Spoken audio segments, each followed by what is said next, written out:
Hey Doc, it's Chris Burfield, and the reason I made this video for you is because I have an important message that I want to share with you, something that you need to make all of your patients aware of.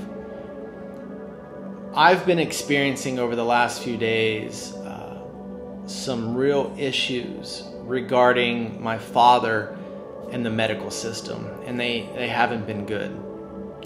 Here's what's been going on. Over the last few days, my dad has been in the hospital at UPMC Presby down in Pittsburgh, Pennsylvania. And the reason he's been in the hospital the last few days is because on Friday, he started experiencing some really severe symptoms.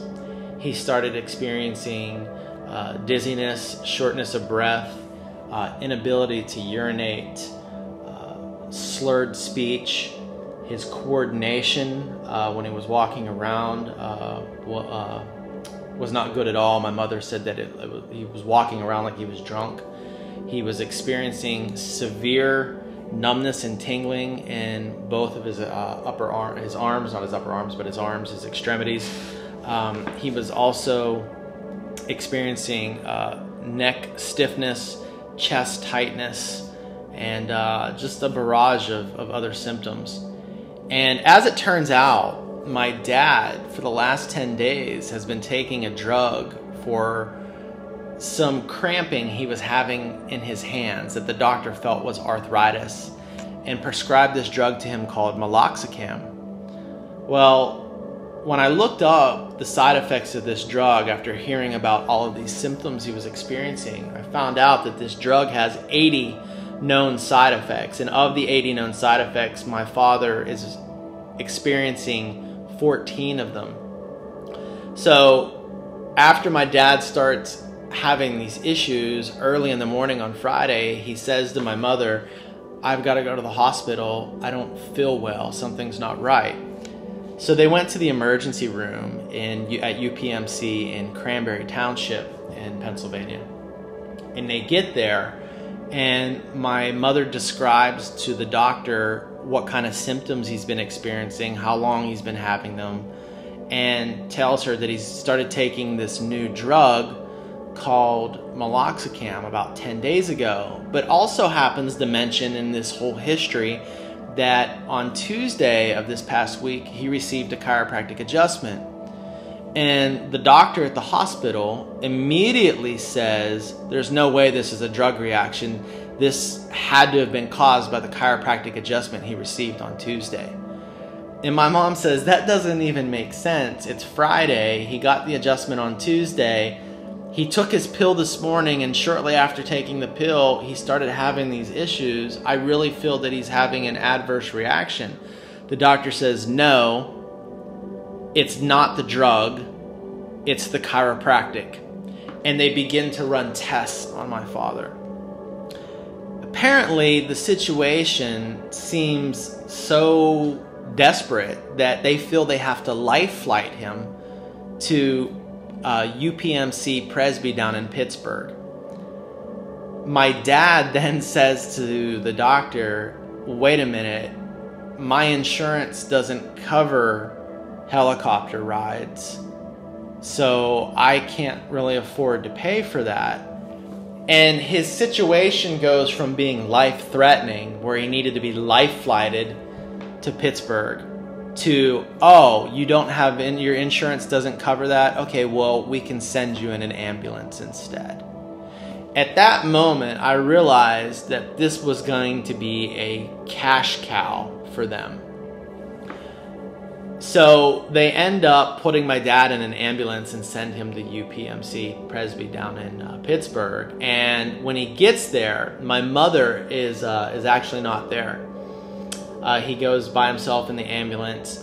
As soon as they get him there, the doctors run a few little tests on him and immediately realize that they have to perform cervical thoracic surgery on him, and that they did an MRI on him, and he's got lots of spinal degeneration, and they need to operate immediately.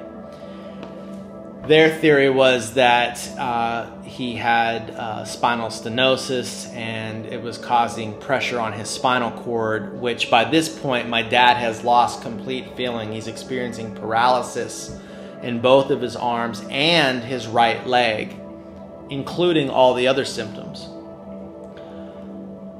So they order some blood work, and before the blood work even gets back, they go ahead and start doing surgery on him.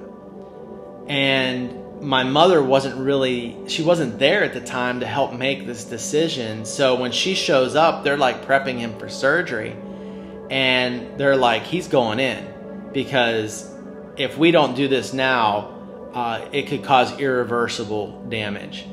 So they end up operating on him from C3 to T2, and they went in there and I guess they cleaned out the stenosis, the degeneration that was inside the canal, and they ended up doing a fusion of some of his cervical spinal bones to help lift the bones up off the nerve, is the way they put it to my mother.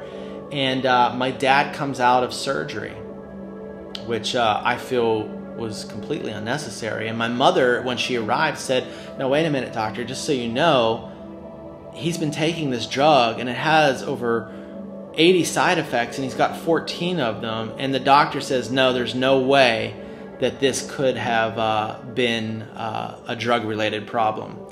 The amount of damage that we saw in his spine from the MRIs and whatnot had to have been something that had to have been a fall, and the fall had to have happened on Friday. They were very adamant it had to have happened the same day that he started experiencing the symptoms. And my mother says, but I was with him all day, he didn't have a fall. And they said, no, he had to have had a fall. That's the type of damage we saw is indicative of a fall. And my mom says, well, he hasn't had a fall, so I don't know what to tell you. So it ends up he comes out of surgery, and keep in mind, they actually left him in his hospital bed for 8 hours. One of the side effects is he wasn't able to urinate. So they left him in his hospital bed for 8 hours without letting him go to the bathroom. And when my mother brought this to their attention, they were like, oh, well, we need to put a catheter in him if he hasn't gone to the bathroom. It's like, are you not freaking like watching him? Are you not taking care of him? Did you not know? Did you not write in your records that he hasn't gone to the bathroom in 8 hours? So they end up doing a catheter, and he like damn near fills up the whole bag. And the nurse is like, oh, wow, you must have had to really go. It's like, yeah, no shit. So that was the first thing. When he comes out of the surgery, the doctor tells her, your husband's a very, very sick man and he has a very long road ahead of him. And that was all that was said to her, and then the doctor like left. They prescribed a high protein meal with lots of calories. Do you know what he got for his meal? He got French fries, fried chicken fingers, fruit cocktail that was drenched in high fructose corn syrup, and chocolate chip cookies. That's what he got. Now get this, his blood sugar levels, because he's a diabetic, were 207 when they brought this meal into him. My mother said, no, wait a minute, the doctor ordered a high protein meal. Now I'm not a nutritionist, but that looks like it's loaded up on sugars and carbohydrates. And the nurse says, oh, yeah, well, this is what they told us to give him. So then my mother, complains to one of the doctors, and the doctor says, yeah, you're right. This isn't the meal he should get. He needs something nutritious. He needs high protein. This isn't high protein. So they end up like changing out his meal, but only when she actually saw it. Now, if my dad had eaten those cookies and those French fries and that high fructose corn syrup, it would have sent him into a diabetic shock. I mean, come on, people. So then they do they're refusing to admit that it is an adverse drug reaction that he's experiencing that's causing all these problems. Now, on the upside of it, the doctors at UPMC Presby said that there's no way this was related to a chiropractic adjustment.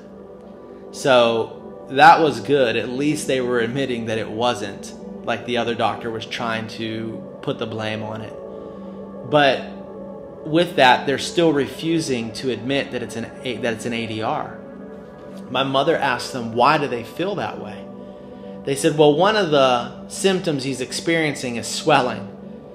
And Meloxicam is an anti-inflammatory drug. And because it's an anti-inflammatory, there's no way that it would have caused inflammation in his body. Now, you and I both know, and I'm not even a freaking doctor, but you and I both know that drugs can have a paradoxical effect where the drug is supposed to be treating a certain problem, but actually causes the problem. Like antidepressant drugs. A lot of times antidepressant drugs cause depression, or someone takes a pain medication and it increases the pain. So this makes absolutely no sense to me. Now I know why they're not doing it. They're not admitting it because it would be too easy to blame it on that and wouldn't give them an opportunity to cash in on the cash cow that just came through their doors. Because as long as they don't know what's causing his problem or what caused it, as long as they don't know that, they can continue to run all of their tests. So in the meantime, he's had 3 MRIs, 2 brain scans, and a spinal tap. And they're telling my mother, we still don't know what's causing all of these problems. He's had lots of 3 or 4 different types of blood work sent out. We don't know what's causing it. They thought it was Lyme's disease. It wasn't Lyme's disease. We don't know what's causing it. We need more tests. And they just keep running up the bill and running up the bill. And the whole time, the one thing that's probably causing all of these problems is the one thing they're refusing to look at. Because like I said, as soon as they realize, as soon as they admit that it was an adverse drug reaction, all the testing has to stop and there's no more money to be made. It's absolutely sick that these people are putting my father through all of this. So today when he had his spinal tap, the doctor came in and rolled him on his side and then got out his little kit and for 15 minutes opened his kit, gently put on his rubber gloves, laid his needles and his tools and syringes out all nice and neat, got his little bottle of antibacterial soap and creams and all these things, preparing to do a spinal tap on my dad. Now in the meantime, my dad has no feeling in his arms. He's got no feeling in his right leg at this point, so only his left leg is actually functioning, and he can't keep his balance on his side. So as he's struggling using his abdominal muscles to keep himself stabilized on his side, to keep himself from rolling over, he starts to go into convulsions. The doctor completely ignores it. The nurse standing in the doorway watches my dad shake profusely, and my mother has to stand up and actually hold him in place. How sick is that? And then the neurologist comes by today, pulls his chart, looks at it for several minutes. My mother says, "Any news, doctor? What does his chart say? How's he doing?" The neurologist looks up at my mother and says, "I have no idea. I can't read the notes." "Well, have a good day, ma'am." And then he left. I'm sure a nice little $200 consultation fee will show up on their EOB at the end of the month. So after having a discussion with my mother, she now has a legal pad that she's taking notes on, that she's writing down everything that's happening. She's having all the doctors that come in to the room sign off on it, when they were there, what their name was, everything. She's keeping records. And we're doing this because somebody has to hold these people accountable, because the system isn't. This is how people die. This is why 780,000 people die every year from medical intervention, because people don't care. All they care about is how much money you're worth and how many tests we can do on you while you're here in our house, so that we can make as much money as we possibly can. And you can sit there and you can say, "Oh, Chris, well, you know what? You know, medical doctors are good people, and like, we really need to work with them." You know what? And I'm sure they are. I'm sure, like, outside of the medical system, they're good people.